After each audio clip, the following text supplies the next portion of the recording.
tu dois passer le TOEIC pour ton diplôme, cette vidéo est sûrement faite pour toi. Donc, je te laisse répondre à cette question.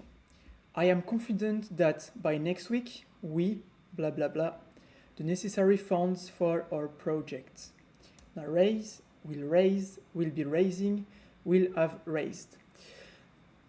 Une bonne pratique quand on a une question de type grammaire, c'est d'abord d'identifier les temps. C'est-à-dire que, par exemple, raise, c'est du présent. Will raise, c'est du futur simple. Will be raising, c'est du futur continu. Et will have raised, c'est du futur antérieur. Donc, là, on est dans une action qui sera future. Donc, I am confident that by next week, ça veut dire que là, on implante le futur. By next week, ça implante le futur. Oui, blablabla, on lève le nécessaire pour notre projet. Donc, raise, c'est du présent, donc ça passe pas parce que là, on est sur la action future. Will raise, ça pourrait passer. Enfin, les trois solutions-là sont du futur, donc peuvent passer.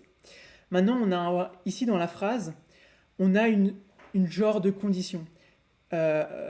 C'est-à-dire que I am confident that by next week, c'est-à-dire que il faut, comme il y a by next week, il faut que l'action soit complétée avant next week.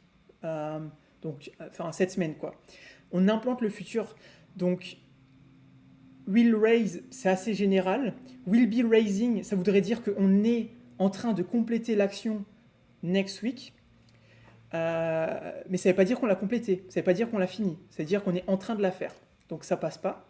Will have raised, c'est du futur antérieur. Donc ça veut dire que by next week, le futur antérieur passe parce que la semaine prochaine, j'aurai fini mon projet. Et donc will have raised, pour moi, est la bonne réponse. On va voir. Ouais, c'est ça. Oui, vous voyez ce qu'ils disent. Suggests a future action but does not indicate the completion before a specific time in the future. Et ça, c'est vraiment impliqué par le by. By next week, il faut que ça soit fini. Donc voilà, si cette question t'a plu, je t'invite à t'abonner et je te dis à demain pour une nouvelle question.